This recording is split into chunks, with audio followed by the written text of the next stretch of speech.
दोस्तों, आचार्य चाणक्य एक ऐसे व्यक्ति थे जिन्हें सिर्फ भारत ही नहीं बल्कि पूरी दुनिया के सबसे चतुर, चालाक और बुद्धिमान लोगों में शुमार किया जाता है, क्योंकि युद्ध को जीतने, जीवन में सफलता हासिल करने और अपने शत्रु यानी कि दुश्मन को हराने के लिए जिस तरह की कूटनीति आचार्य चाणक्य ने बनाई, वैसे दुनिया में और किसी इंसान ने कभी नहीं बनाई। यही वजह है कि उनके द्वारा लगभग हजारों साल पहले बनाई गई इन नीतियों को आज भी ना जाने कितने लोग फॉलो करते हैं। आज के हमारे इस वीडियो में भी हम आपको चाणक्य जी के द्वारा बताई गई 8 ऐसी नीतियों के बारे में बताने वाले हैं, जिनका इस्तेमाल करके आप अपने किसी भी दुश्मन को बड़े ही आसानी से हरा सकते हैं और दुश्मन भी आपके घर में नौकर बनकर रहेगा। इन 8 शत्रुनाशक रणनीतियों को जानने के लिए और अपने दुश्मन को पूरी तरह से बर्बाद करने के लिए इस वीडियो को लास्ट तक जरूर देखें, तभी आपको सब कुछ समझ में आएगा। तो चलिए अब इस वीडियो को शुरू करते हैं। नंबर 1, दोस्तों, अपने गुस्से को हमेशा काबू में रखो। ये बात हमें स्कूल में भी सिखाई जाती है कि हमें अपने गुस्से को हमेशा काबू में रखना चाहिए, क्योंकि गुस्से में आने पर इंसान की शक्ति और अक्लमंदी आधी हो जाती है और गुस्से में इंसान अक्सर कुछ ऐसी बड़ी गलतियां कर बैठता है जिसके लिए उसे बाद में पछताना पड़ता है।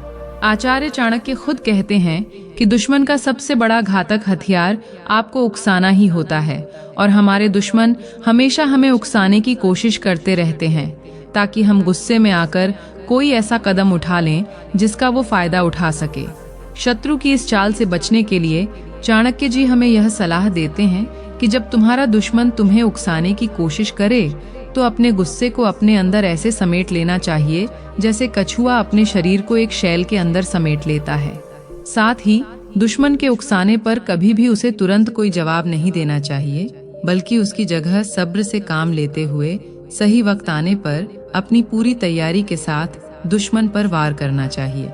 नंबर 2, आचार्य चाणक्य जी कहते हैं कि लोगों के लिए बहरे बन जाओ। जो लोग आपके काम की सराहना करते हैं, आपके मनोबल को बढ़ाते हैं, आपको अच्छे सलाह देते हैं और आपको आगे बढ़ने के लिए प्रेरित करते हैं, उन लोगों की बातें और उनकी सभी एडवाइस को ध्यान से सुनना है और उन पर अमल करना चाहिए। लेकिन जो लोग आपका बुरा चाहते हैं, आपके बारे में बुरी बातें करते हैं, आपके मनोबल को तोड़ते हैं और आपके दिमाग में नेगेटिव बातें डालते हैं, ऐसे लोगों के लिए आपको बहरे बन जाना ही सही है। यानी कि जब कोई इंसान आपसे यह कहने की कोशिश करता है कि तुम यह काम नहीं कर पाओगे, तो उसकी इस बात को एक कान से सुनकर दूसरे कान से बाहर निकाल देना चाहिए। उन्हें ऐसे दिखाना चाहिए कि उनकी बात का आपके ऊपर कोई फर्क पड़ ही नहीं रहा है। दरअसल जिस इंसान को अपनी खुद की काबिलियत पर शक होता है, वही दूसरे लोगों को इस तरह की बातें कहता है कि तुमसे यह नहीं हो पाएगा और यह काम तुम कभी नहीं कर पाओगे। दोस्तों, हर इंसान की लाइफ में बुरा चाहने वाले कुछ लोग जरूर होते हैं और आपको हर कदम पर डिमोटिवेट करने की कोशिश करते हैं।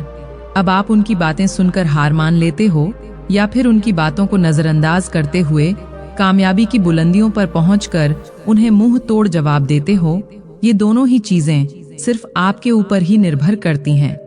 नंबर 3, इनमें आचार्य चाणक्य जी कहते हैं कि दुष्ट व्यक्ति पर कभी भी भरोसा मत करो। दुष्ट यानी कि बुरे व्यक्ति का स्वभाव कभी भी नहीं बदलता है, फिर चाहे आप उसके साथ कितना ही अच्छा व्यवहार क्यों ना कर लें, लेकिन दुष्ट हमेशा दुष्ट ही रहता है।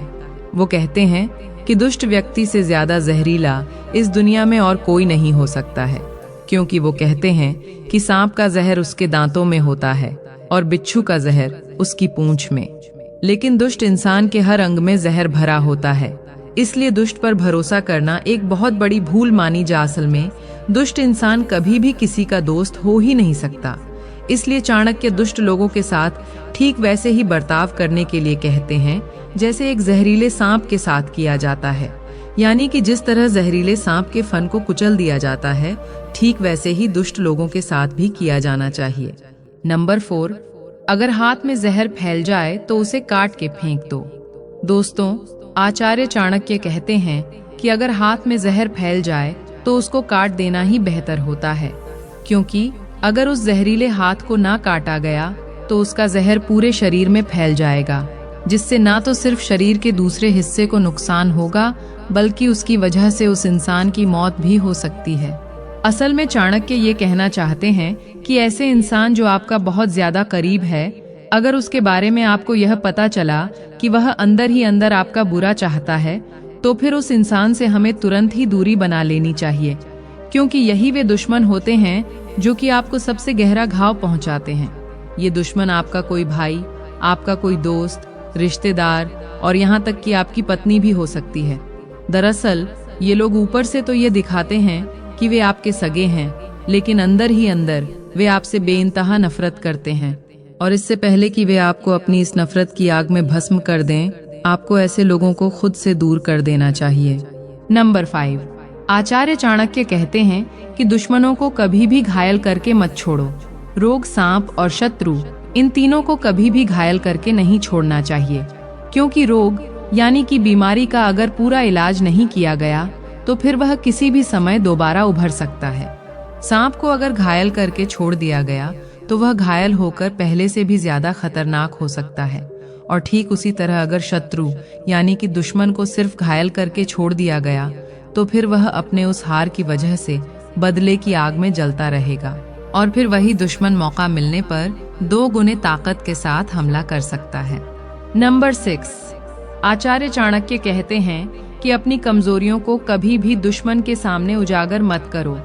अगर दुश्मन को आपकी कमजोरियों का पता चल गया तो वह उन कमजोरियों का फायदा उठाकर आपको बर्बाद कर सकता है। इसलिए अपनी कमजोरियों को हमेशा छुपाकर रखना चाहिए और अपनी ताकत को दुश्मन के सामने दिखाना चाहिए। नंबर 7, चाणक्य कहते हैं कि अपने शत्रु को कभी भी कमतर मत समझो।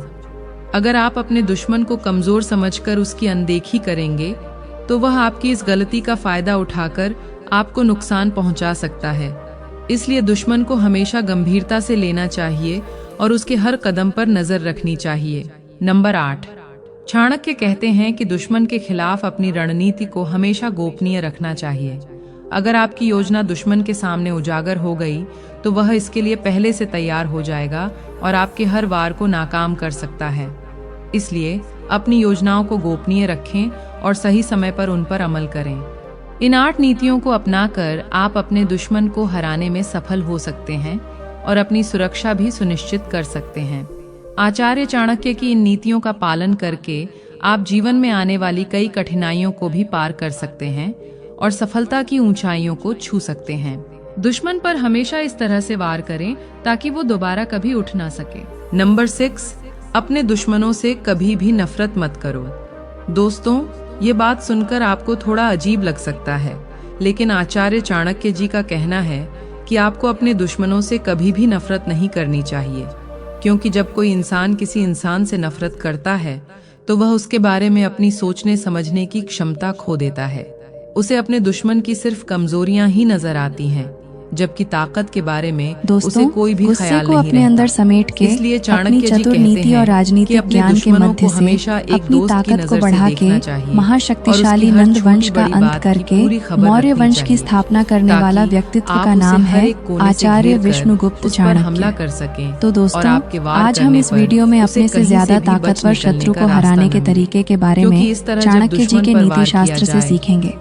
यहाँ पर ताकतवर शत्रु का यह मतलब नहीं है कि आपके शत्रु सिर्फ आपसे शारीरिक रूप से ताकतवर हों, कि उसे उन लोगों से दूर कर दिया जाए जो कि उसकी सबसे बड़ी ताकत है। या बुद्धि से और जब आपको लगे कि आपका दुश्मन अब अकेले होकर कमजोर पड़ चुका है, जितने के तब 3 उस बड़े पर पॉइंट पूरी के बारे में ताकत के साथ वार करना चाहिए। दोस्तों, पहला है कि कैसे हम अपने छोटे छोटे कमजोरी के वजह से दुश्मनों के सामने हार मान लेते हैं। इसलिए आचार्य चाणक्य जी कहते हैं और उसका समाधान भी को अपने बल पर नहीं और दूसरा, नीतियों के जाल में पहले पर भरोसा न करें जिन पर भरोसा करके आगे चलकर हमें मुसीबत का सामना करना पड़ सकता है। कमजोरियों के बारे में उनके बारे में जानेंगे और किसी तरह से यह बात कैसे अपने दम पर शत्रु को हराया जा सकता है, उसके बारे में बुराई कर रहे हो। दोस्तों, वह आपसे जो आपसे ज्यादा चालाक शत्रु होते हैं वे हर स्थिति में आपकी कमजोरी ढूंढते रहते हैं, पर हम हमेशा अपनी कमजोरी सभी के सामने छुपाते रहते हैं। लेकिन हमारी कुछ न कुछ कमजोरी जरूर होती है जिसे हम उनके सामने रख देते हैं, जिसका वे आसानी से फायदा उठा लेते हैं और हमें नुकसान में भी डाल देते हैं। तो पहले हम जानेंगे कि हमारे अंदर कौन सी ऐसी कमजोरी है जो आसानी से उनके सामने बाहर आ जाती है। पहला फिर है मिलेंगे अगली गुस्सा। वीडियो में और दोस्तों, कुछ नई सीख हमें के बचपन साथ। से हमारे तब माता तक के पिता लिए और आप खुश गुरुओं के रहिए। माध्यम से यह सिखाया जाता है कि गुस्से को हमेशा